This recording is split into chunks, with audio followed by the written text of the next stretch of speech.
ദുരന്തഭൂമിയിൽ ഗതി മാറിയ പുന്നപ്പുഴയുടെ ഗതി ഇന്ന് നേരെയാവും. കല്ലും മണ്ണും ചെളിയും മറ്റ് അവശിഷ്ടങ്ങളും നിറഞ്ഞ പുന്നപ്പുഴയിലെ മാലിന്യങ്ങൾ നീക്കം ചെയ്യാൻ പദ്ധതികൾ ആവിഷ്കരിച്ചു കഴിഞ്ഞു. 195 കോടിയിലധികം രൂപയാണ് ഇതിനായി ചെലവഴിക്കുക. പുന്നപ്പുഴ ഇനിയും തടസ്സങ്ങളില്ലാതെ ഒഴുകും. സംസ്ഥാന ബജറ്റിൽ 750 കോടി രൂപയാണ് ദുരിതബാധിത മേഖലയുടെ പുനരധിവാസത്തിനായി സർക്കാർ വകയിരുത്തിയിട്ടുള്ളത്. പുന്നപ്പുഴയിൽ അടിഞ്ഞ ദുരന്താവശിഷ്ടങ്ങൾ നീക്കം ചെയ്യാനും തീരുമാനമായിട്ടുണ്ട്. റോഡുകൾ, പാലം, അങ്കണവാടി, ഷെൽട്ടർ ഹോം, പൊതുശ്മശാനം തുടങ്ങിയവ പുനർനിർമ്മിക്കും.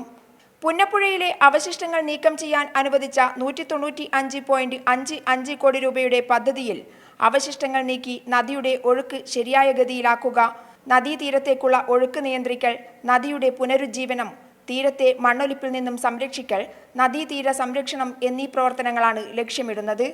ദുരന്തത്തിൽ 5.7 ദശലക്ഷം ക്യൂബിക് മീറ്റർ അവശിഷ്ടങ്ങളാണ് പുന്നപ്പുഴയാറിൽ അടിഞ്ഞത്. ഉരുൾപൊട്ടലിൽ പുഴ ഗതിമാറി 8 കിലോമീറ്ററോളം ഒഴുകിയിരുന്നു. മണ്ണൊലിപ്പ് മൂലമുണ്ടാക്കുന്ന നാശനഷ്ടങ്ങൾ ഒഴിവാക്കൽ, വാസസ്ഥലങ്ങൾ, കാർഷിക വിളകൾ, കെട്ടിടങ്ങൾ എന്നിവയുടെ സുരക്ഷ ഉറപ്പാക്കൽ, നദിയുടെ ഗതിമാറ്റം തടയാൻ സാങ്കേതിക പരിശോധനകൾ, വെള്ളത്തിന്റെ സഞ്ചാരം ഒരേ ദിശയിലേക്ക് പരിമിതപ്പെടുത്തൽ, നദീതടത്തിൽ നിന്നും ഭൂമി വീണ്ടെടുക്കൽ എന്നിവയും ലക്ഷ്യമിടുന്നുണ്ട്. ജലസേചന വകുപ്പാണ് നിർവഹണം നടത്തുക.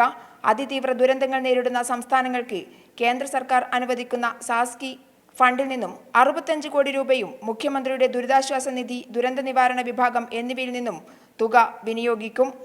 കൈരളി ന്യൂസ്, വയനാട്.